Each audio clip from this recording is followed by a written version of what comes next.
Hello and welcome to the Just Interesting podcast, number 51. Exciting, and I'll be relevant in the moment. But joining me, Robin, today are Alex and Martin. How are you both? Hello, Robin. Yes, I'm good, thank you. How are you?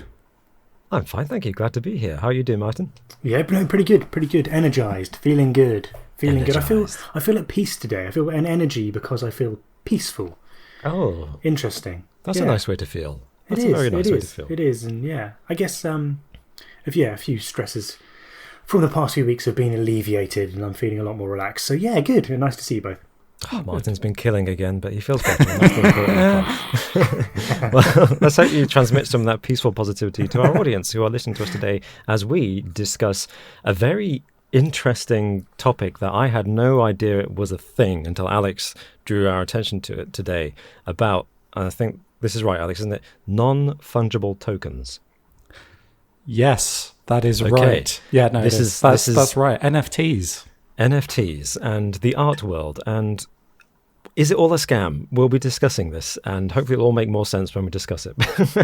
But we'll also be talking about our favourite comments of the week, submitted by you, our lovely listeners, and things that we learned this week, as well as concluding today with a quiz, what I wrote. But before we do all that, just want to say a big thank you to all our Patreon supporters and our YouTube members, who this week will have had access to, as always, two exclusive, a little more interestings. And we'll have been talking about Russia and China and NASA and the space race for the moon. And big topic. Martin had a wonderful topic about 3D printed houses. Would you buy a 3D printed house? Will they all look the same? What's the future of 3D printing? Will they fall apart when they get soaked by rain? Who knows? That too. Yeah. All these questions may or may not be answered. Probably not. But, check it out. And anyone who joins our Patreon or our YouTube membership at the minimum amount will have access to those things. And before we get into the meat of this podcast, I should also mention that I said this was number 51 because, of course, number 52, our next podcast, will mean we've been doing this thing for an entire year, which is astonishing, to be honest. Well, it's over a year, isn't it? It's already been a year, yeah. But that's because we relax on when we release the podcast. Yeah, we don't have a strict date for releasing. We've done a year's worth of podcasts in about 14 months. That's pretty good, though. It's not bad going. And we thought to mark the occasion, we would do an exclusive live podcast, which we'll be hosting over on Twitch. We've started the Twitch recently, and you're all welcome to join us as we live podcast on Twitch. But don't worry, for those of you who won't be able to join us for that, we will be uploading it to YouTube shortly afterwards. But join us live, if you can, on Twitch. We'll put a link in the description for this, and we'll be announcing the date and time in our YouTube community tab, and probably on Twitter at JInterestingYT very soon after this episode has gone. You know what, Robin? Yeah. If people head over to twitch.tv /just_interesting, they can follow us right now, and then they won't miss out because they'll get a notification for when we go live. Exactly. And this How about is that? Why I don't work in marketing, because Martin's so much better at this kind of thing. But because then people won't miss out. No, it's a great idea. Yeah. Do that. Do what Martin just said. Go over to twitch.tv /just_interesting and follow us right now. And I believe right now we've got at the time of recording, we've got just under 100 followers. We do, yeah. And Alex said that if we get over 200 followers by the time of the live stream, he's going to stream Bloodborne for 24 hours solid. So I did not say that, but I would not complain with doing that at all. It's one of my favourite games. And if you want to see me play it, I've already played a couple of hours over there. It's really fun. It's a good times I had on our streams. And we've been streaming some Fast and Furious Crossroads. For anyone interested we'll be doing why I think that is the best film franchise of all time. It's a little bit different than what we do over on this channel. But if you ever want to be immortalized in one of our podcasts, next week is the week for you, because we'll be talking to you live on the stream, and then it'll be uploaded onto our YouTube. So really, it's the perfect chance for you to be immortalized in one of our podcasts. Indeed. There we go. That is an important thing to mention. We will be interacting and responding to your comments live during the podcast. So yeah, get on that train.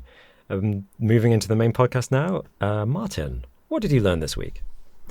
Well, it's not necessarily something I've learned, but it was quite an interesting story about a about a story about a man. So I thought I'd share it with you guys because it made me laugh. Okay. So Alex, as people know, you've moved house, haven't you? You've moved to Scotland. You've moved country.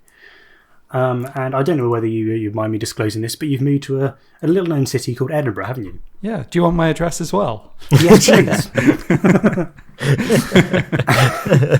Well, another person moved to Edinburgh, or turned up in Edinburgh, just over 2 years ago. This was in August 2018, I believe. Okay. Or it might have been September. August or September. That kind of time. And so this man was an Italian man from Pisa, and his name was Salvatore Menino. Okay. And so he turned up some 1,200 miles away from his home in Pisa, in the capital of Scotland, Edinburgh. And he was unable to tell doctors how he had arrived in the city, or how he had got there. He had no idea why he was there. Had a bit of amnesia, didn't realise what was going on. Right. Didn't have any identification with him or any memory at all of what had happened. And so he was taken to hospital. And so the Italian and Scottish police. So the Italian police came over as well and were like, this bloke's clearly Italian. Scottish police questioned him, and so they basically interviewed him and then looked on his phone and his devices to try and find out what had happened and why he had suddenly turned up in Edinburgh, 1,200 miles away, without any knowledge of what had happened. The lawyer of the family confirmed who this person was in the aftermath of this event, and he said that this man's wife and son, after finding out who he was, were reunited with him, but he claimed that he did not know them, and said that they were like strangers to him. So pretty sad thing, having a complete memory loss of what had happened. Yeah. And that's when the story ends. that's the end of it. That's all you've heard. Yeah. And so the investigators, when they're investigating this, found a bag left at his home with almost £10,000 worth of cash in it, and a written note, cryptic note, written in like numerical code that said, "Forgive me, I'm sorry." Wow, what? And so they're wondering, what the hell is going on here? And the funny part of the story is that this man had left his home in Italy after having an argument with his mother-in-law. Right. And so he faked having memory loss. Oh, no. And travelled 1,200 miles to Edinburgh to get away from his mother-in-law. Wow. So... Wow. Why did he have to fake memory loss? What was the... Why did he have to do... That's the thing, I'm not quite sure. I think he wanted to be anonymous, because if they found out who he was, his identity, where he'd come from, etc., they would have put the pieces of the story together, reunited him with his mother-in-law and family, and so he wanted a bit of a breakaway. So when the police interviewed him, he pretended not to know. So they hopefully, I guess, they would leave him alone, and instead created this amazing random mystery. Yeah. If you want to fly under the radar, his wife don't and child. take out like £10,000 in cash and write a cryptic note. Yeah, I mean, the police back in Italy then searched his like devices, his computer at home, and found searches for how to disappear and how to fake memory loss. So it kind of pieced it together. And so after they found out what had happened, this bloke said, "I did it to get away from my nagging mother-in-law. I never lost my memory. I wanted to show my family I was important to them." He went on to say, "I wanted to regain my position as a husband and a father, and felt that my mother-in-law had taken that away from me." Oh, wow. And this is all on the Visit Scotland tourist information site, I'm guessing.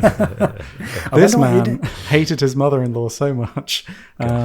The first place he wanted to go was Scotland. Visit Scotland. It doesn't really say why he chose Scotland, apart from, I guess, it's quite far away. Do you reckon he kind of went to the airport and was just like, looked at the board and was like, where would I actually like to go?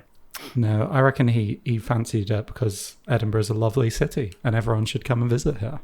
Really There we is. go. I think Drinks on Alex. Yeah. that's why. There we go. No, So if, didn't agree with that. Agreed to that. so if you ever want to get away from your mother-in-law or anyone else that's nagging, hit Alex up. Go to Edinburgh. Why do He'll you think I help you, left London? Help you with the memory loss. Hey. Whoa. Hey. Whoa. Okay. I was a Could you? little All right, joke. anyway, I wasn't well, trying to get away That from was you two. that was a good story, Martin. That That was was a really story. good story. unusual, to say the least. What did you learn this week, Alan? So I learned something, well, not remotely similar, actually, very different. Have either of you heard of mercy dogs? Are they dogs that come back and kill you if you're dying? It sounds like a really bad fast food chain. Have you ever been to Mercy Dogs? What do they do? Well, it's just like hot dogs, but they're I thought you were going to say it sounds like a really bad Fast and Furious subtitle. Fast and Furious 10. Mercy Dogs. Dogs. Like mercenaries or something? Watch Dogs 4, Mercy Merc Dogs. dogs, yeah. Yeah. No, I haven't. It's The not. answer's no. The answer's no to all of these suggestions. Okay. Although, yeah, when I thought they would be like mercy killing dogs, like you said, Robin.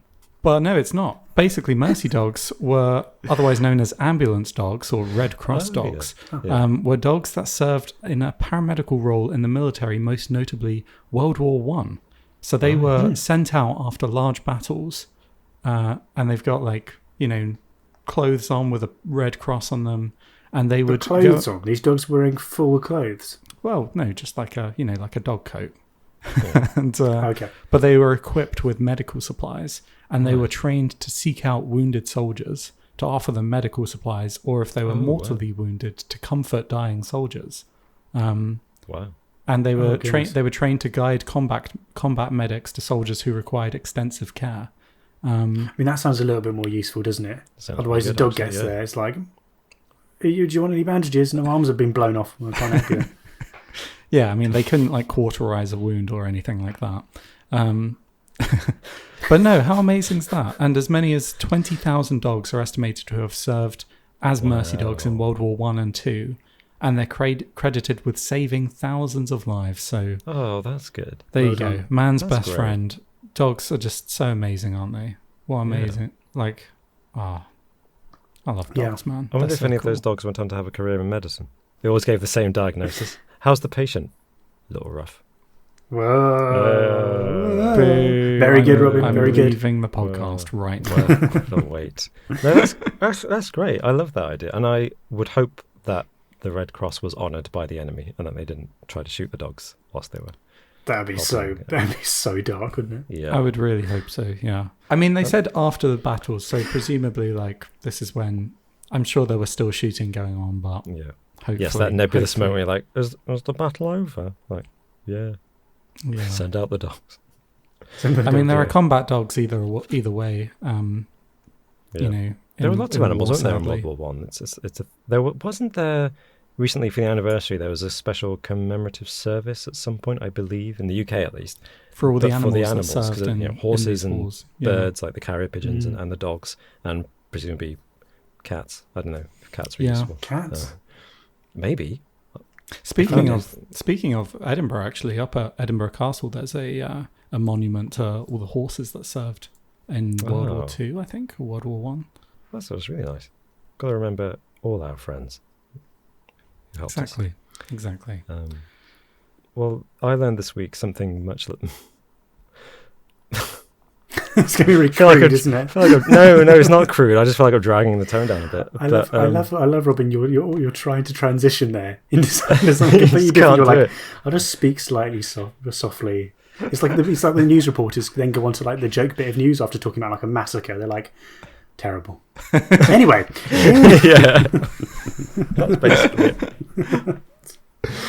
Well, I mean, any regular listeners should be familiar, as we are, with the Paul Masson wine adverts featuring Orson Welles. And when writing this week's quiz, I was thinking, I'll put a Orson Welles Paul Masson question in. But what I learned was so good, I had to put it in this fact. So I learned that the first advert Orson Welles did in 1978 for Paul Masson was such a success that sales rose by 30%.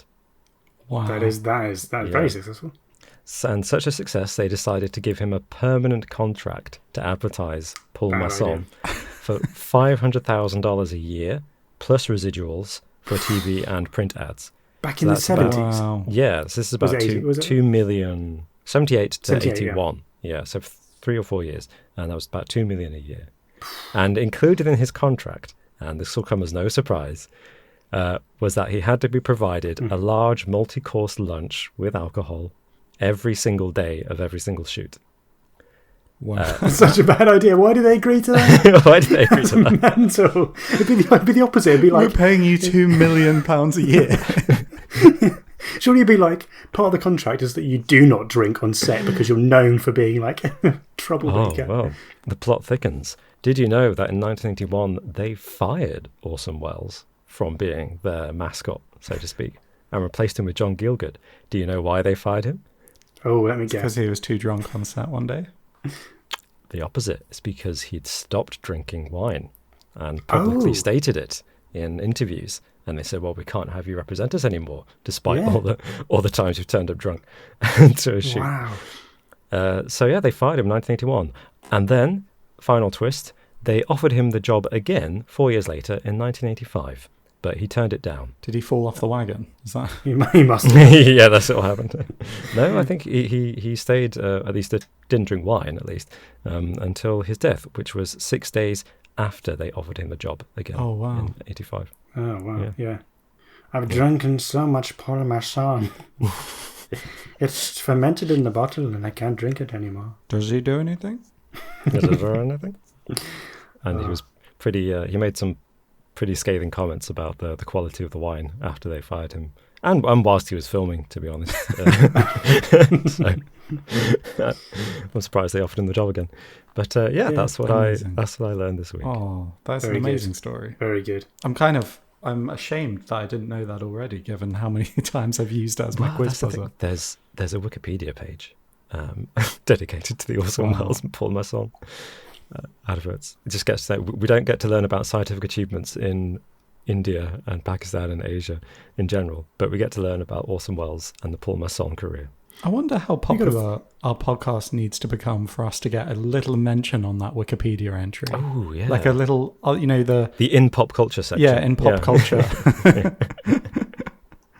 Can we create that? Is that something we can sort out? No, we do that. Very self-serving, perhaps, but yeah. Perhaps. It's not. You don't want that, do you? Yeah. You want it to be filled out, or you want to just stumble across it someday. At the very least, actually, if you're thinking about this, if anyone wants to go onto the YouTube Paul Masson video and say, "Oh my goodness, this is from the Just Interesting podcast," then please do. There was actually one comment on my Delia Let's Be Having You video. Oh really? There was actually. Yes. Yeah. Someone was like, "This is featured in the Just Interesting podcast." I was like, that's nice. Yeah, thank you to whoever made that comment. Yeah. Some guerrilla marketing there. Shameless marketing for the podcast. If you want to promote a podcast on all of your platforms, please do. Yeah. But speaking of YouTube comments of the week. So this week we had loads of really interesting comments. In fact, last week's podcast, which was about Italy blocking the shipment of vaccines, COVID vaccines, obviously, to Australia, got quite a debate going, and there are loads of really interesting opinions. But I think generally people seem to agree that Italy was in the wrong. And when it wasn't talking about vaccines, people seem to be. I seem to have done something offensive to somebody at some point. Not sure what was going on there, but we'll deal with that later. But in particular, Aquamarine commented and said something that I think kind of sums up how I really feel about this kind of situation, which is Aquamarine says, "I believe the moral thing to do with the COVID-19 vaccine would be to share the knowledge of how to create the vaccine with all countries of the world. This would allow and encourage each country to produce their own vaccines. The companies who invented the vaccine would still get recognition and compensation enough for the cost of development. However, the health of all peoples and all countries should be held well above huge profits for these pharmaceutical companies." Yeah, in an ideal world, every country would also then have the capabilities to produce the vaccine. I think in reality, that's probably unlikely. That might not be the case for some countries at least. But yeah, I mean, in terms of improving scientific research in countries that don't currently have the ability to produce their own vaccines as well, so taking it back a step. That is the hope, isn't it? That everyone's up to a level where they can produce the vaccine for themselves. going forward. I mean, another thing to tag onto that would be certain countries will have a massive population, but maybe not the capacity. So then, at what stage do you actually use international aid to help them? But yeah, I know. I agree with the sentiments. Definitely there, isn't it? Agree with that. Oh yeah. Yeah. It was a really interesting topic last week because, as Skinny Matt in the comments says, I was thrilled to hear you guys disagreeing and debating the topic. I hate when you guys all agree on every topic, making it a dull conversation, but enjoyed the diverse views on the subject. And we did last week. And it was interesting. It was all the more interesting because of it. I think me and Robin kind of came to similar but different conclusions. And then Martin, you had a different opinion. Yeah. And it was a really tough one to debate because I was kind of on the fence either way. Yeah, I think we tried to cover all the different angles, but there were some angles that people in the comments were able to provide that we hadn't thought of. Absolutely. It was an interesting one. It's true. I mean, the comment that stood out to me was from Angelos87. When Andros says, I tried to leave a comment on every video, but I don't know as an Australian where my position is on this subject. Yeah. I agree with Robin mostly, but as this video comes out, we're at risk of another breakout in Brisbane and Sydney. And this was kind of, at the end, this was probably my final point that I made, with thinking that Australia should have these vaccines regardless of their situation with dealing with COVID, is because they now don't if they're prevented from having these particular vaccines, they don't have much time to react in terms of sourcing others. The situation can change very quickly, and I think that news of these breakouts shows that is the case. And then she ends, or he or she ends, I'm sorry, Angelos, I don't know either way. P.S. Congratulations on the 50th YouTube episode. So thank you very much. Thank you. Yeah. I also wanted to do a quick shout out to Margot, who, as an Australian viewer, was able to give us a lot of detailed thoughts and perspective on the situation from Australia. But a few too many comments for us to respond to them all in one go, Margot. So sorry about that. I did actually want to also reference another comment Margot left, where she said, so with Alex moving, does that mean we'll never see all three of you together in the same bunker again? Alex is like, I hope not. Why do you think I moved to Edinburgh? No, definitely not. I mean, what I will say, the bunker's gone. Either way, the bunker's That's true, the bunker's no longer here. Yeah. However, I would definitely, as soon as lockdown's over, I'm going to come back down to London for sure. We'll I've go got family down there. we'll I'll be visiting. I'll probably be down there visiting more often than when I was back living down there anyway. So I think all three of us together doing these podcasts is definitely going to happen again at some point. Yeah, and as soon as we're able to get out and about as well, that we have lots of different things that we want to do together, don't we? In terms of creating some content around different places that aren't just in a room podcasting as well. We've spoken about that a fair amount. It's just about timings and stuff like that, and when we're actually able to do that. So, and now we have a base of operations if we ever wanted to do anything in Scotland as well. So yeah, worldwide, wide. Exactly. Well, yeah. Speak for yourselves. I'm staying here. I'll do something outside as long as it is in the square mile radius around my current sitting location. And that brings us nicely onto the topic of today's podcast. I don't know how it does, but it does. It's time to segue. We've got to move on. Which is, now, we're going to have to explain this because I'm going to assume, in hope, that most of you listening are just as ignorant of this as I was when Alex brought this up earlier today as a potential subject for today's podcast. And it's to do with art, but a new way of creating and selling art that's got a lot more in common with Bitcoin than you might expect. And the question of whether, is it all a bit of a scam, and is it a bubble that's about to burst, or is it actually the future of art? So, big question, big topic, but first we should explain the basic principles underlying it, which are to do with NFTs, or in the full form, non fungible, I think, or fungible could be, tokens. And what that means is something that cannot be exchanged for something else of equal value, as in every item is unique. And non fungible means non-replicable. It's unique. You can't make a copy of it. And that's basically what most cryptocurrencies are. Each coin is a unique thing in a blockchain of software, except with a cryptocurrency, of course, one Bitcoin, for example, is equal to another Bitcoin. So they are technically fungible because you can exchange a Bitcoin for a Bitcoin and they're of equal value. And it wouldn't really make a difference if people exchange one for another. They have no personal attachment to the Bitcoin that they're giving away or the Bitcoin that they're receiving. Except with these things, we're talking about art. And so you've got pieces of art that are completely unique and created using a blockchain so that you can trace the ownership of this item and exchange it for a price, usually, with people. And whoever receives this piece of art is now the new owner of that unique item, and nobody else has a copy. I think that's the basic. Have I got that right? Yeah. From my understanding, that does sound right. Yeah. Yeah, it sounds about right. Yeah, so digital art created in the computer and then sold online using this blockchain format to make it a unique thing. Which doesn't, when you think about it, make any sense because digital art, anyone can see it online. This artwork that's being sold online. And just to say, actually, you say it's artwork, but it can really be anything digital. It can be drawings, music, GIFs, animated GIFs. Jack Dorsey, the head of Twitter, has been selling some of his tweets as NFTs. Some of his earliest ones, right? Some of it, I think his first tweet was selling for hundreds of thousands or millions.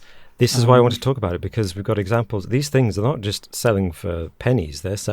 People are making millions selling these things. There's an example of an artist who made $69 million, was it?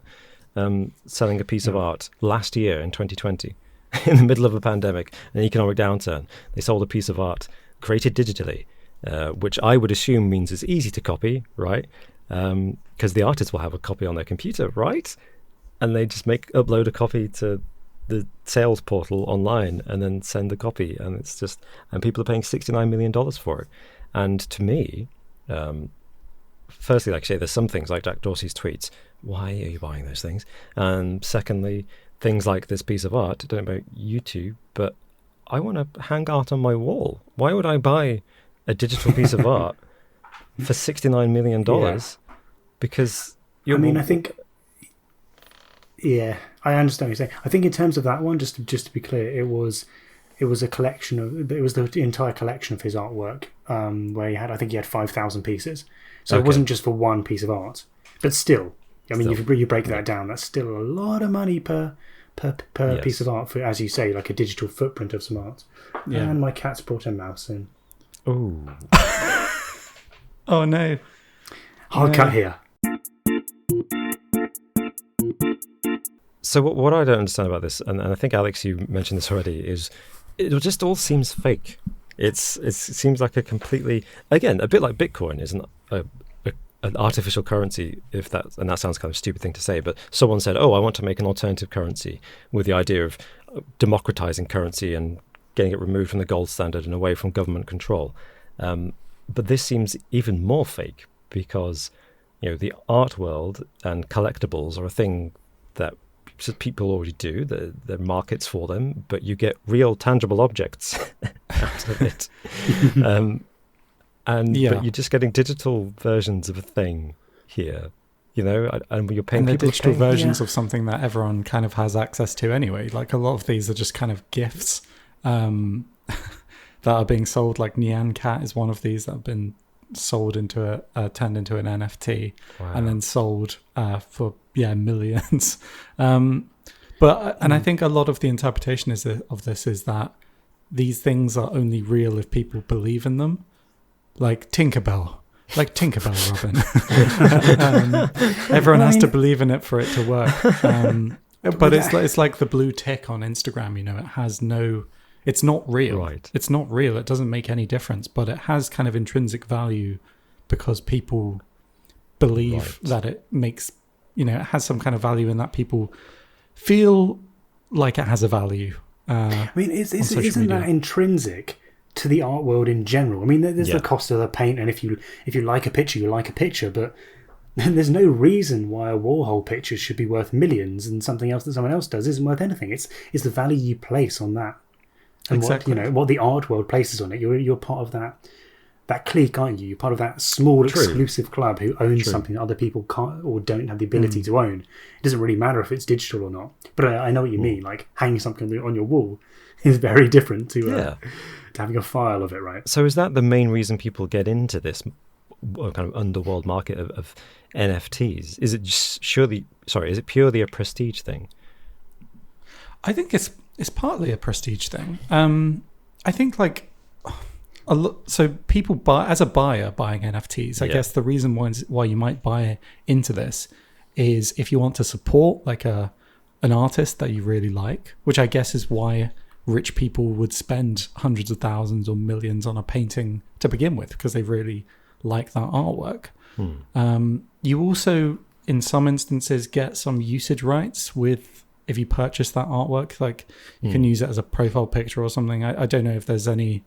It kind of becomes your commercial property, so you can use it commercially online, I guess. Right. In some instances, so maybe that is where the intrinsic value lies, and then there's the other thing, which is people could be using this thinking that the value of them will go up in the future. Right. And they're using this as investments, like Jack Dorsey's tweets. Who's buying that because they want to support billionaire Jack Dorsey? I don't know if he's a billionaire. He could just be a multi-millionaire. I think he's not quite reached the billionaire club yet, but he must be close. Still, the triple comma club. What happened to the proceeds of his tweets? I'm not sure. You carry on. I'll have a quick look at that because I'm interested now. Yeah. As a buyer, but I mean, there is I think the original idea behind NFTs was to kind of democratize that whole, art exhibition scene, like the in real life art exhibition scene, which is kind of seen as quite elitist. Like just to get your art into a gallery, you have to have some extreme connections. You have to know people. It's not necessarily about how good the art is all the time.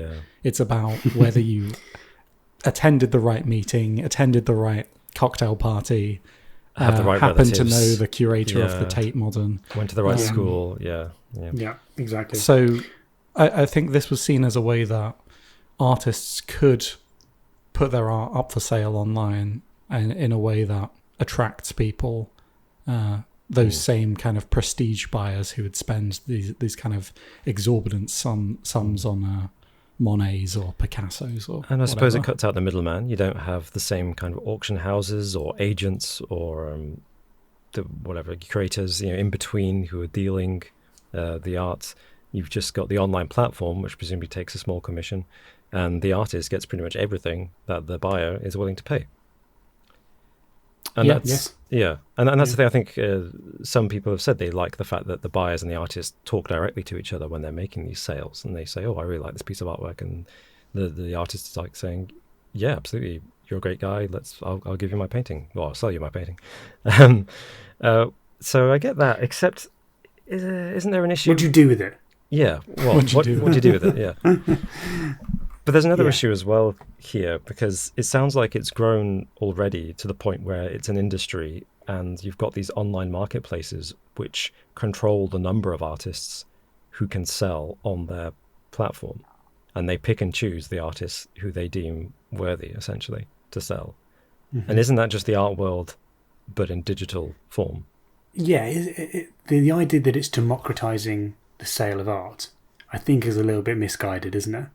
Yeah, because it is still this exclusive club, and the fact that there is this artificial scarcity that they're drumming up by only having a certain amount of auctions per day or whatever, or a certain amount of artworks on sale. Like I think that there's only one copy of the artwork for sale Like they're certainly not selling prints. If digital prints, if you want to call it that. Yeah. So yeah, of course, there's still this Empress New Clothes deal going on, isn't there? I saw you coming, kind of thing. I mean, yeah, it's fitting. Like, it seems like the people that do best with NFTs seem to have a huge social presence, so it's fitting that Jack Dorsey, the founder of Twitter, is also in the NFT game. Yeah, I mean, back to his tweet. It sold, his first tweet, was highest bid at the time of this article, which was a couple of days ago, was $2.5 million. And he's donating those proceeds to Give Directly, a non-profit that lets donors send money directly to people living in poverty. So that's quite good. That's quite good. That is good. Something at least. Yeah. But I mean, in terms of like the people's attitudes towards NFTs, it seems like some people, they've exploded in popularity recently. This has been around for a few years, but it's only like been very recently, like this has seemed to have attracted the attention of the mass media. Right. But yeah, some people are treating them like it's going to be the future of fine art collecting. For the mega rich at least, and then other people are treating them like Pokemon cards and collecting them that way and trading them like Pokemon cards. Which, speaking of, Logan Paul sold some NFTs relating to his Pokemon cards that he spent like hundreds of thousands of dollars on. So he's literally selling Pokemon cards as NFTs. What? That doesn't even make sense. Or it's like it's like a Logan Paul themed Pokemon card that he's designed. Not him, obviously, but and football clubs are doing something similar, aren't they? So actual with football clubs, cards, exactly. Soccer for our American listeners, are creating digital virtual trading cards for people to get into the trading card game.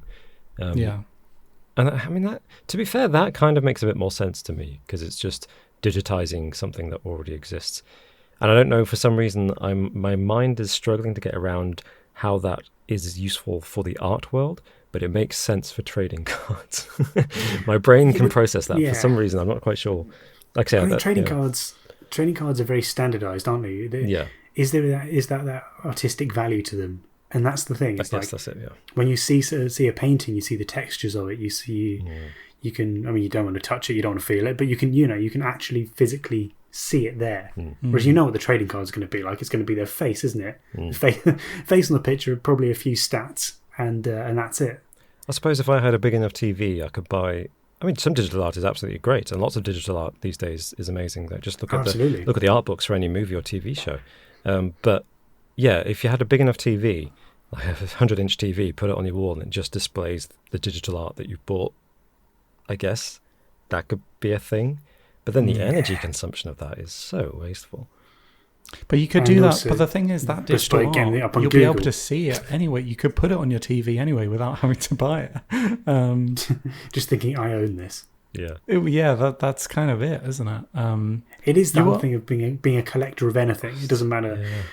People collect things that are worthless just because they're interested in the collection, and it's not necessarily about anything other than saying that you've been able to collect it. Let me ask you both this: have you ever grinded for hours in a game? What? Oh, right. Get out. Filth. Utter filth. Have you ever grinded for hours in a game? Why did I repeat it? For like an armor set or something. Some useless or like a special item that does nothing. It looks good digitally. It looks good digitally, but ultimately does nothing. I get where you're coming from. I understand it. There's the sense of achievement, but then you feel like you've achieved that if you're just spending money on buying something digital. Yeah.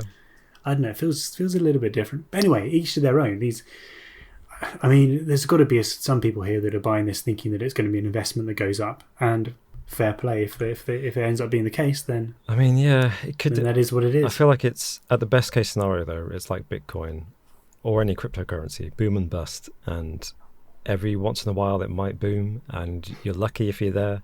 The rest of the time, it's just going to be so unstable that it's a risk to get into the market when it's on the up and up, Yeah, very true. So that's my personal opinion, which is why I'll never be rich.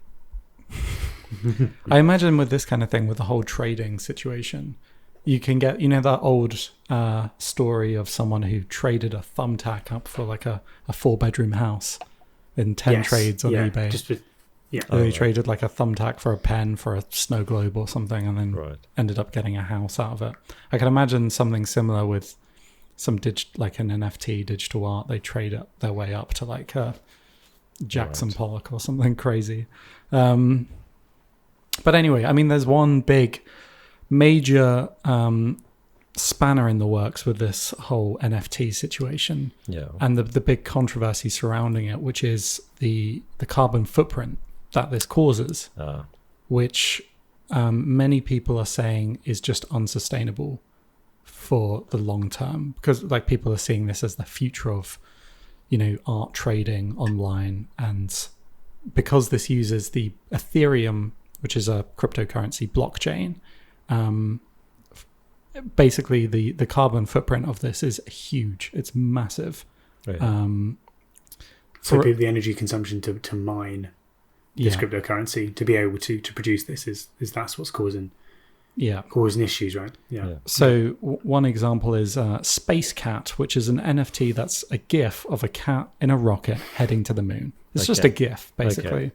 And the carbon footprint of this is equivalent, apparently, to an EU resident's electricity usage for 2 months. Whoa. 2 months. The creation of it, and then the kind of storage of it, and then the transferring of it, and the possession of it. Is that what that includes? I'm not sure if it's that, or if it's the actual mining of the cryptocurrency that's then used to purchase it. Oh, I see. Right, the blockchain. Right, the blockchain is the issue. Yeah, sorry, I misunderstood that. Yeah. Yeah, but what if that like continues in the future? If this is to continue in the future, then that will become way more prolific, and that carbon footprint will only increase. So you make the GIF, and then you mine the NFT blockchain to associate with the GIF to make it a unique thing. And that mining process is what absorbs all this energy and burns all this carbon. Yeah, I get it. Yeah, okay, I'm glad you do. I can't confirm that. Yeah, I'm not sure about the actual process of making an NFT, how you would go about that, but in terms of like the carbon footprint that they've been attributed with, it's huge. I mean, that one was slightly larger than the average that's been taken over 18,000 NFTs. According to the average, the carbon footprint's somewhat lower than that. It's about 1 month of electricity usage. Oh wow, yeah. And obviously they're driven mainly by the heavy hitters, the really popular ones. I think it's also like the trading between them is like trading cryptocurrency, which is also like requires a huge amount of computational power. Yeah. The amount of energy that would be required, especially if this was to exponentially increase in popularity. Right, yeah, if everyone suddenly got in on the game. Yeah, especially as like more and more companies are becoming more aware, and governments around the world are reacting to, maybe not at the speed that we'd like, but are reacting to the issue of climate change. This just seems like a huge backward step, and a lot of artists are protesting NFTs because of that. I think there was a website, quite a popular like art selling website that initially planned to get into NFTs, but then a backlash of users kind of forced them to retreat. ArtStation, which is an online marketplace for digital artists, cancelled their plans to launch a platform for NFTs within hours after artists called NFTs an ecological nightmare pyramid scheme. Okay. That's pretty damning, isn't it? Although I'd like to see a direct comparison, because it must be, fortunately, it's very easy to measure the carbon footprint of NFTs because it's so connected to blockchain. So it's this obvious starting point and end point.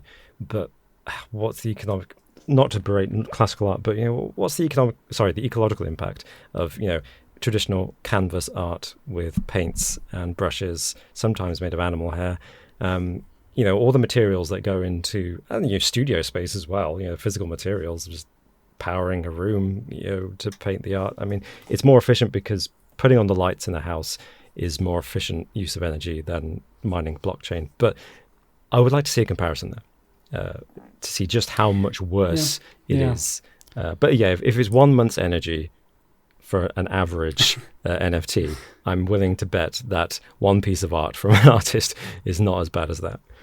Yeah. Yes. I mean, I guess the artist has still got to create the artwork in the first place, which could take a month of being sat in your house with the lights on, the computer on anyway. Exactly, that's true. Yeah, which might override doubling all the carbon footprint of the paints being created and shipped to the shop and whatever. Yeah.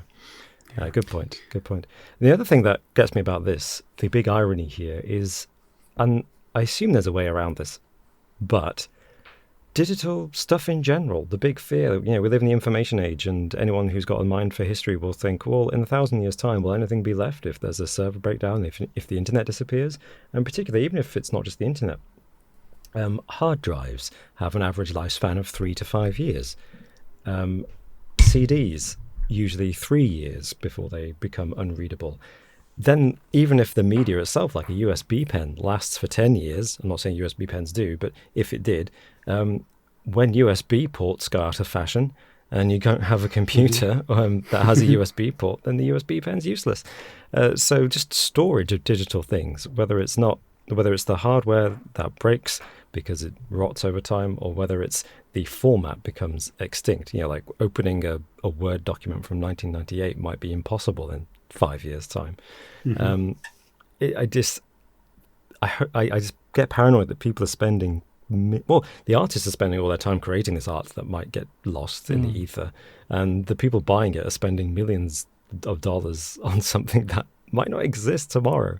Maybe that's too much of disaster thinking. Not to mention print it out. Print it out. They're welcome to print it out. I spent $69 million on this A4 sheet. Yeah. Oh, I can print out two copies, and then whoa, they'll probably half the value. In fairness, they'll probably spend as much on the ink to print it as well. That's true. That was a ink company price joke. Nice. But I mean, is it not to a lesser extent? But is it not the same thing with physical art? True. Physical art deteriorates. True, at a much slower rate normally. True. But if you have children with crayons, they could absolutely just destroy a piece of art there and then there. This is true. This is true. Or other environmental factors, natural disasters. I feel like you're going. There's definitely a very profound point here, Alex. Of like, everything dies. Is anything worth value anymore? Nothing is permanent. Everything is transitory. Exactly. Life is pointless. Yeah. But at least with traditional art, you can conserve it. You can restore art that gets damaged. And my wife is an archivist, so she talks about a big thing about archives is with physical objects, you can determine the life cycle. You can say when it enters an archive, that's the end, effectively, of its life cycle. It's the time when people have stopped using it. So that's when you say, right, we're going to preserve this thing. And then you put it in the right storage conditions, you restore it if you need to, and you just check in on it every once in a while, and you protect it. And you can make it, already it can last for a very long time as a physical object, but you can make it last forever, potentially, by saying, this is the end of this object's life cycle. Nobody wants this thing anymore. It's being preserved. Mm-hmm. Interesting to know if there's a similar role for people in the digital world where their job is to back things up and to make sure that those records aren't lost. Well, there is digital records management is a huge part of the archives industry now. But a big debate that they have is when does a digital object or digital file's life cycle end? Because most digital files are relevant to people for a few hours. Yeah. Like an email. When is an email's life cycle ended, and when should it be preserved?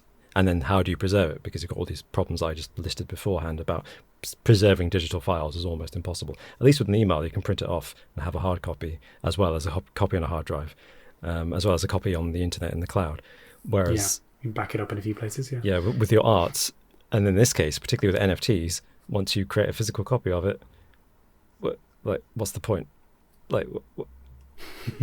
Boom, head explodes. Going back to the issue of the carbon footprint for a second, because there is some debate about this, so we should say, like, some people have said that the people making these NFTs or buying or selling them are responsible for the emissions generated by Ethereum blockchain, by the people mining Ethereum blockchain, because that's what the blockchain used for these NFTs.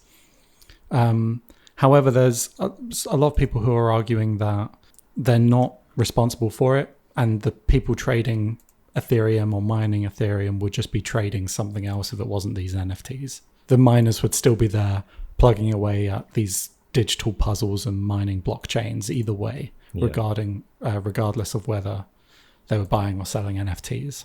The question is whether they've increased the emissions from Ethereum since NFTs have like gained in popularity.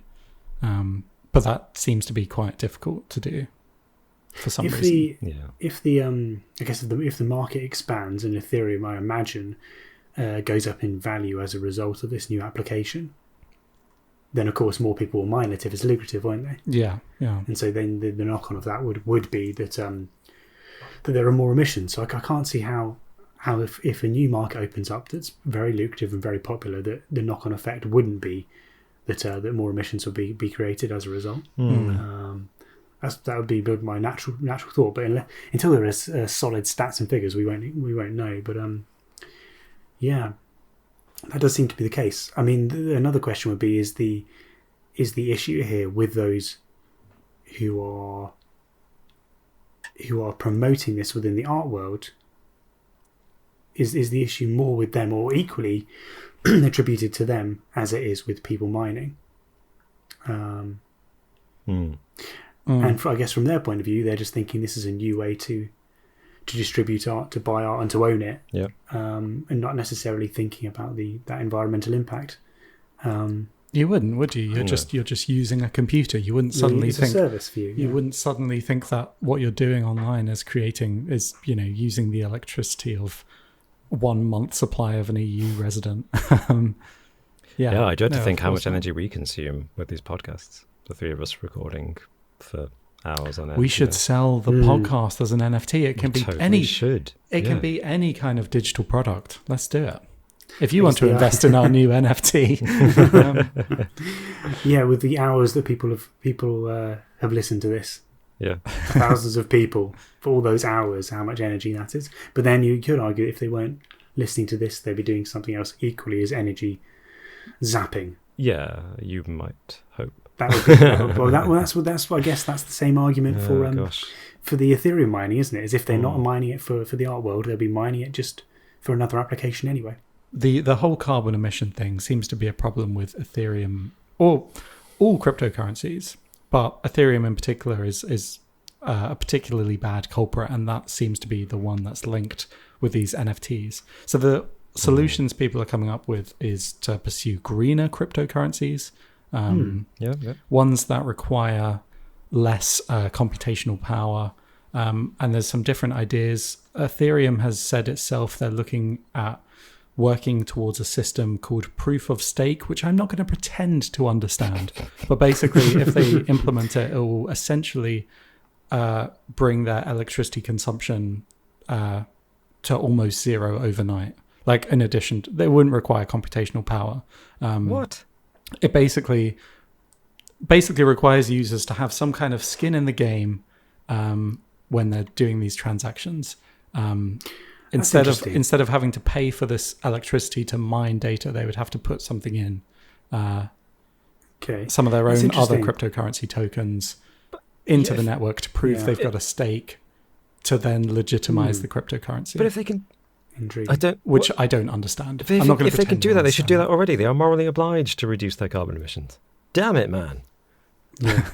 See, I thought initially that some of the intrinsic value came from the fact that you were using a lot of energy in order to create the cryptocurrency. Yeah. This is another way of like creating that intrinsic value by having people put in their value to then legitimize that cryptocurrency, I think, is the idea. That makes no sense, but we'll roll with it.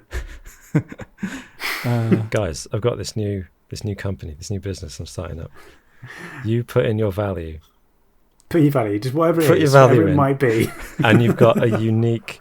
Write down 4 numbers on a piece of paper, and you've got a unique item. It's number one.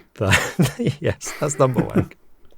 Have you seen If any, Have you seen that episode of Black Mirror when they're on the bicycles? yes. No, not This is Yeah. this It's is called- is it just called heading credits or towards something that. similar. Yeah, 10 million credits, I think. 10 million credits, yeah. Is this just Oh, man. heading towards that? We're all just on bikes trying to Just don't understand. legitimize a cryptocurrency. Yeah, I it just feels want to like- I mean, buy a Nyan cat. I'm sure there are people at home that have also looked into Ethereum mining and what Alex is saying about this greener form of it. So if you want to chuck in your 2 cents and maybe provide some insight, then please feel free to. Yeah, please do. And enlighten us. generally give us your thoughts on, are you into NFTs? Do you create them? Do you buy them? Do you trade in them? Please let us know. Would you buy them? And yeah, more importantly, would you, if you're new to it like us, especially me, what's your views on this whole situation? And as Martin said, please go and find out more about potentially green blockchain creators. I think I'm using the right terminology here. So, Do you think that this is going to be the future of digital art trading? yeah. Or is this just an unsustainable bubble of activity that's super popular now, Yeah. but is going to explode in a dramatic fashion sometime in the near future? And if it is sustainable, do you think it's worth it? Do you think it will still be here in 1,000 years' time? Let me know. Will we still be here in 1,000 years' time? Nothing. Also true. Nothing lasts forever. I mean, another point of discussion would be, why do you necessarily need blockchain or Ethereum to actually do this? Couldn't you make a digital copy of your artwork that is then licensed that someone could buy? I think. But anyway, I mean, technically, that's the point, isn't it? Like, technically, that's already a thing, but everyone just gets around with it with a right click and a copy, don't they? So they do. But if the whole idea is that the only value of this is based on what people believe it to be, yes, then- that's true. then it doesn't. Then it sure doesn't matter about the blockchain bit. But anyway. Yeah, that's a I good guess point. it's the record of it, though, isn't it? It's that creates that unique record of you actually having ownership. I suppose, yes. It all seems a bit insane to me, to be honest. Yeah. I don't understand. Well, thank goodness we discussed it for an hour. Shall we do a quiz? Sounds Let's. good. Sounds good.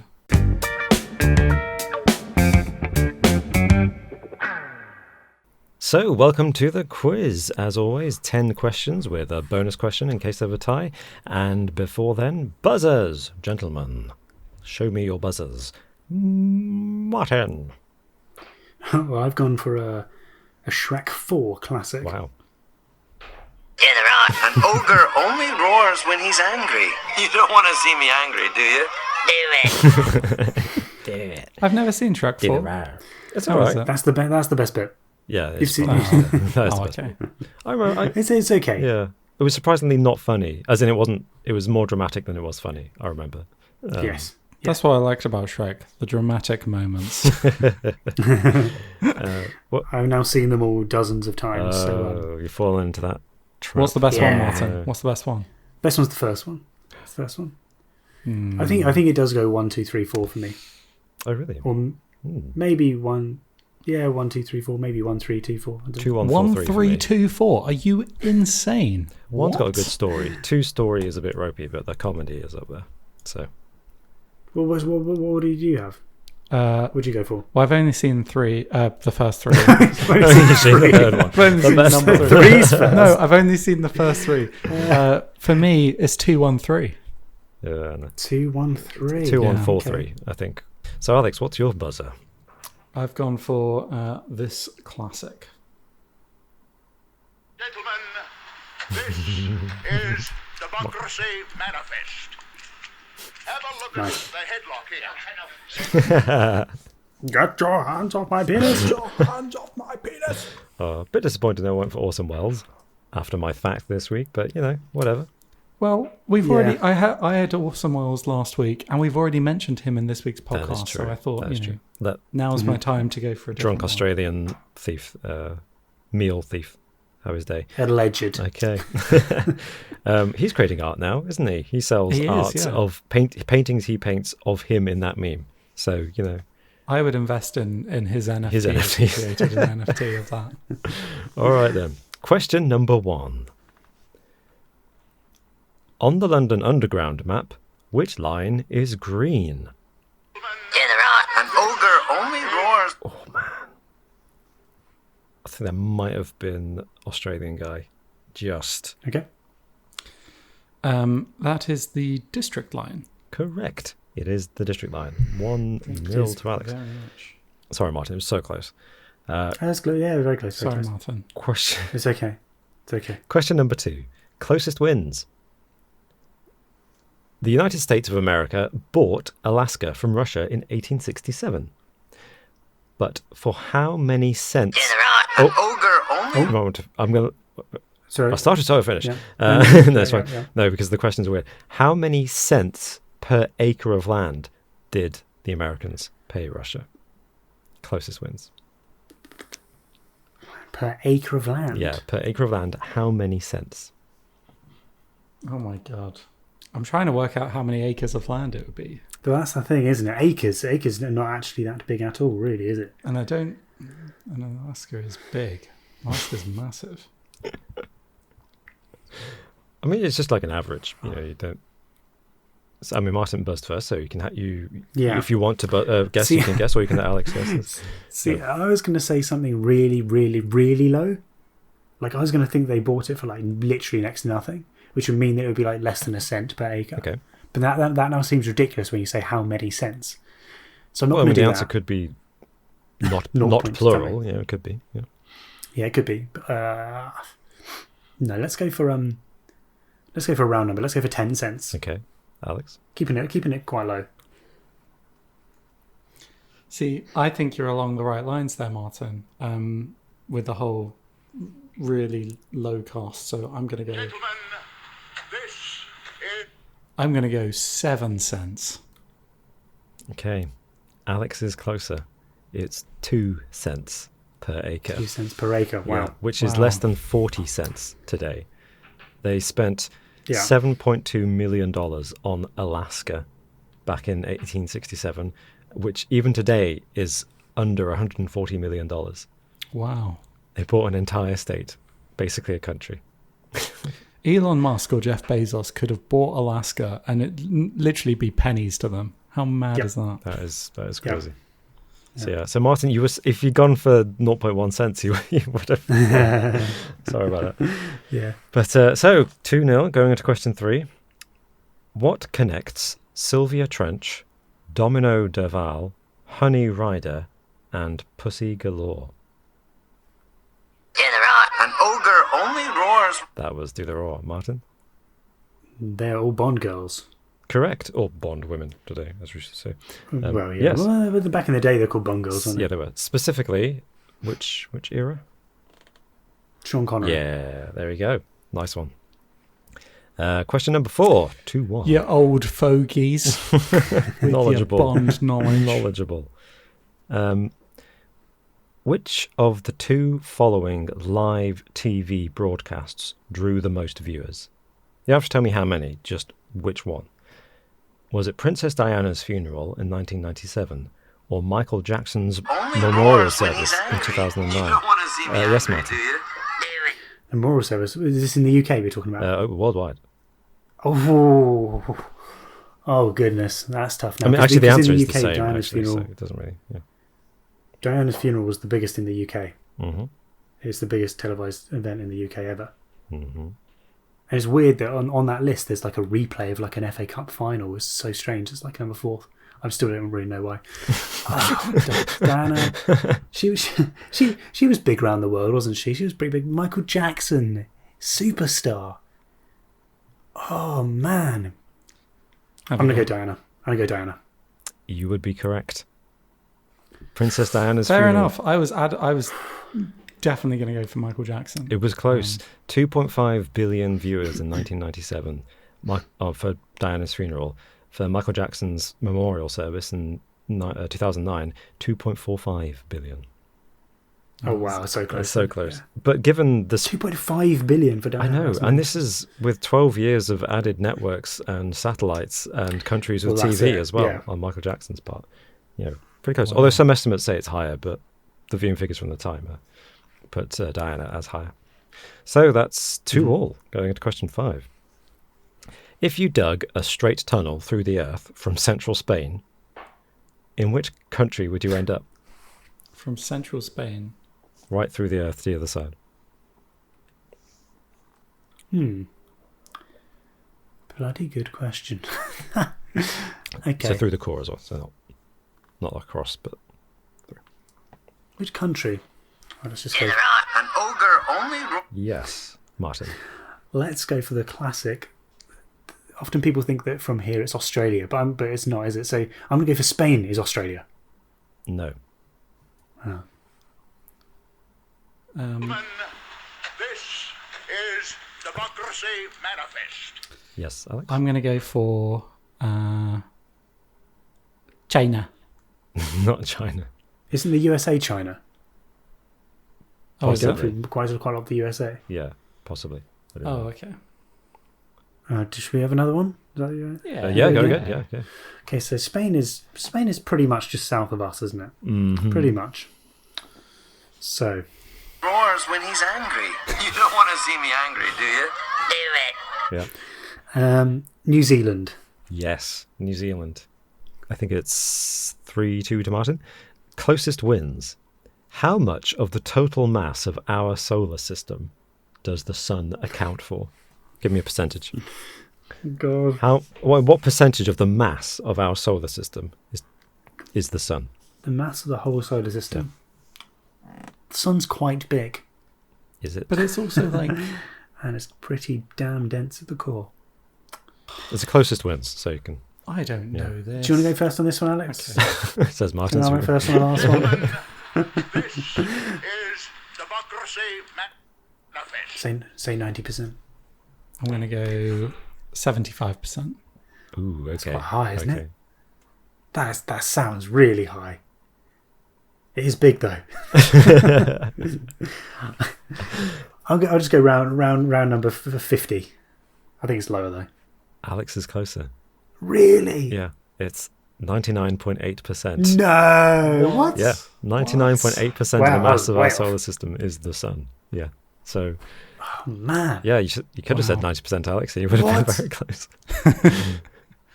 Crazy. 99.8%. Yep.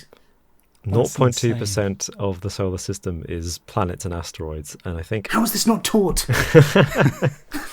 it's mad, isn't it? Which country has the longest national anthem? Oh, good question. Wow. Well, that is. The longest national anthem. Who's The really up themselves? Is Democracy Manifest. Yes, Alex. Is it going to be North Korea? No. Oh, Good guess, though. It's going to be one where if they sing it at events, they don't sing all of it. And I know that Scotland has a few verses. So I'm going to go. Scotland. Is that? It doesn't have that many verses, though, does it? It's what, 4 verses? 4 verses. Spain's quite a long anthem. But I'm going to go for something completely out there and random. Let's go for Argentina. No. Can we have a clue? Do you want a clue? Yeah, it's in Europe, which I guess This gives you a clue. is Democracy Manifest. Yes, Alex.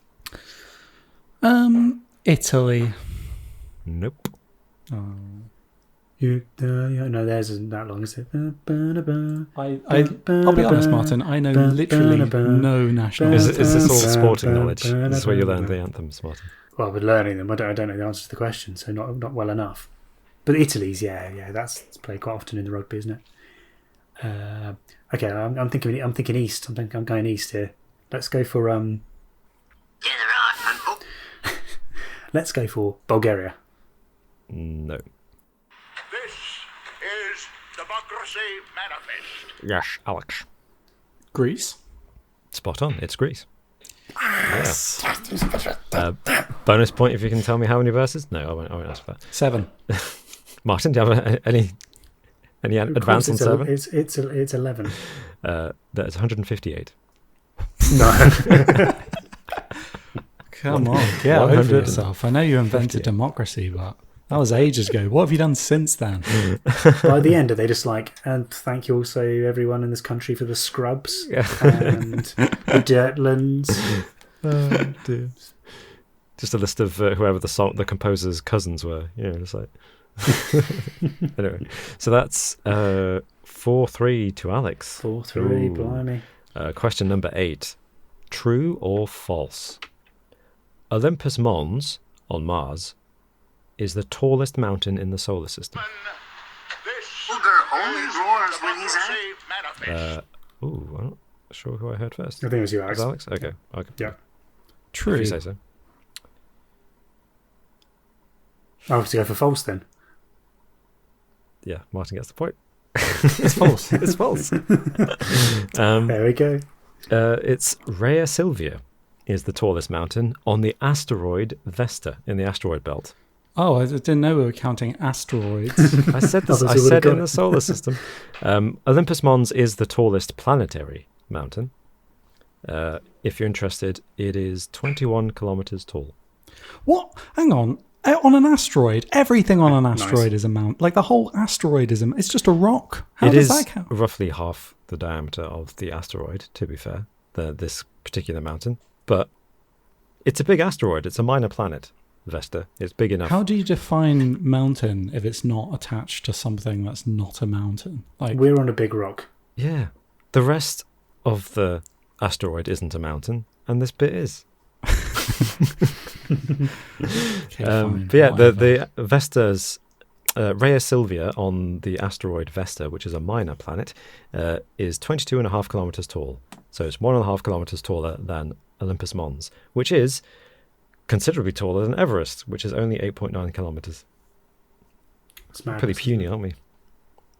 Here on Earth. Imagine the view from that one. Whew. Question number 9, and that's 4-all, isn't it? Yeah.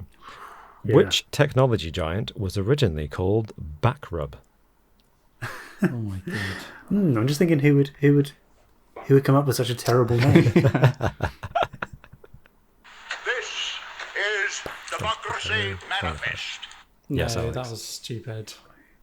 Oh, That well. didn't even make sense with that language. I'm going to go for something different because it's not going to be that. Okay. Apple. Not Apple. Although I don't think they'd have had the same success. Ogre only roars when he's angry. Yes. You don't want to see me angry, do you? Do it. Yes, Martin. Yahoo. No. You're in the right area. It is Silicon Valley, for sure. Someone at home is going to know this. Well, a lot of people, I imagine. Backrub. It sounds like it's probably a social media giant, isn't it? It's got to be. With something like Backrub. But will it be one? I mean, the way you phrased it is it's going to be a current one too. It's not going to be one that's kind of died. Yeah, I'll let you have that. It's a current one. Yeah, definitely. Get it on. An ogre only Yes, roars Martin. when he's angry. You don't want to. Instagram. No. That would be really weird, wouldn't it? This Yeah. is Then they called it something just. I Democracy don't know. Something, Manifest. oh. Yes, Actually, that's a good Alex. LinkedIn. No, but actually, Oh, good, that no, would interesting. work. Yeah, I can see what Because you're going you're with. rubbing Yeah. each other's Yeah. backs in a Yeah. weird self-promotional way. And then someone realised that doesn't sell very well to the target None of audience this of sounds young good. professionals. We Backrub. My goodness. oh man, Can we have a clue? Does- Does it another make clue. sense? Does it make sense thinking about it? Or is it just completely random? there is a logic behind it, but to be honest, the logic is tenuous. I think I'm trying to think of a clue that won't give it away too much. Sometimes, if we're lucky, we get money from these people. Only roars when he's angry. You don't want to see me angry, do you? Yes, It's YouTube. It's not YouTube. Is Democracy No. Manifest. Yes, Alex. Google. It is Google. What? It's Google. Yeah. What? Google Alphabet Incorporated was originally called Backrub. Wow. I'm blown away. About 99. Well, this is ridiculous. 99% of the sun, and then Google was called Backrub. What? And apparently the reason was because as a search engine, it would scrub through all the data at the behind the scenes at the back what? of the internet. I know, tenuous, as I said. That was. What a terrible I name. think they were students and I would call it Backrub. That was all. But Backrub. yeah. I thought So that was they Google. would have gone in with Google. Yeah. Crazy. Yeah, Google's such a good name. Crazy. Yeah. And also still a weird name. So, yeah. Background didn't make. I don't know why I said YouTube. I think I was just trying to get there quickly. It doesn't make any sense. Well, I'm glad. Well, sorry, I feel bad that you didn't get it, Bill. So I'm glad the clue wasn't that obvious. But yeah. Yes, yeah, of course. Yeah. But yeah. So what is that now? That's 5-4. 5-4 to Alex. Yeah. Yeah. Martin, you could equalise. Good Fingers on buzzers for this one because I think this is going to be tight. Oh, You ready? yeah. Question number 10. Which city is also known as Old Riki?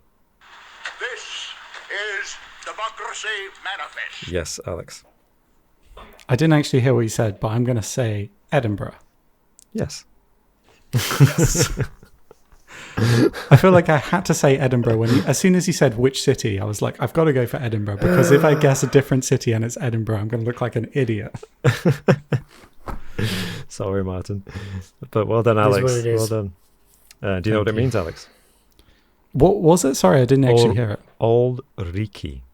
Old Riki. Yeah. In fact, someone in the comments I'm last ashamed week to said say- Lang Mea Lum Rik, which is I did look that Yeah. up, which is and I've forgotten. Long May or Chimney Smoke. Yeah. Long May or Chimney Smoke, yes. So, yeah, so Old Riki Yes, is thank old, you. old smoky. That was Liam, wasn't it? Liam Mullen, yeah. Liam Mullen, thank you, The Liam. one, the only. Mullen, Liam, yes. So, bonus question? Absolutely. Why not? It's again Edinburgh related, closest wins. Oh my gosh. But You're showing my ignorance of the city I live in. no, it's all right. This was a hastily done one because Martin reminded me by something he said that the bonus question should be a closest wins. So I was like, oh crap, I need to come up with something quick. So what is the distance in kilometres, closest wins, between London and Edinburgh? In kilometres. In kilometres?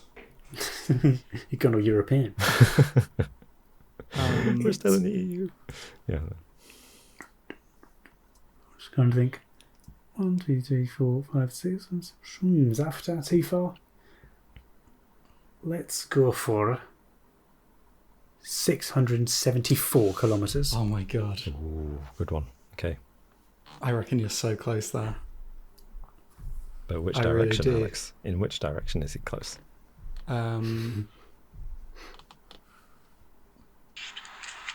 Have a look at the headlock here. I'm going to say 700 kilometres. Ooh, Martin's closer. 648. Well, 649 kilometres. There we go. Yeah. Good guess. You worked that Fair out play. from. Did you Really convert good that in your guess. head?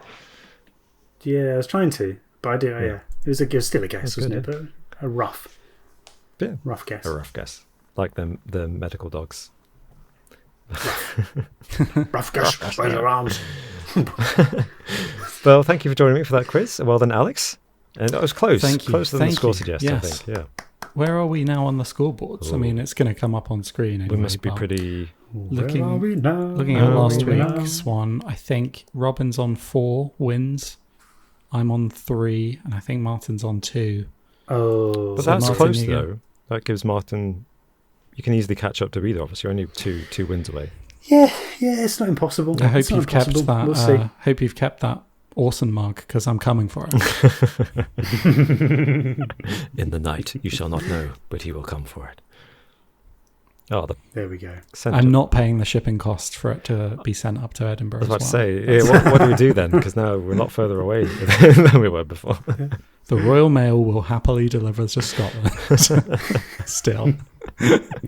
For the time being. Yeah, until it Yeah. becomes independent. Oh dear. Right, well, thank you for joining me for the quiz. Thank you all for listening to us at home on your podcast platform of choice and for watching us on YouTube if you took the time to look at our ugly faces. But please share your thoughts on today's subject and feel free to go check out our Patreon A Little More Interesting podcasts, also available to our YouTube members.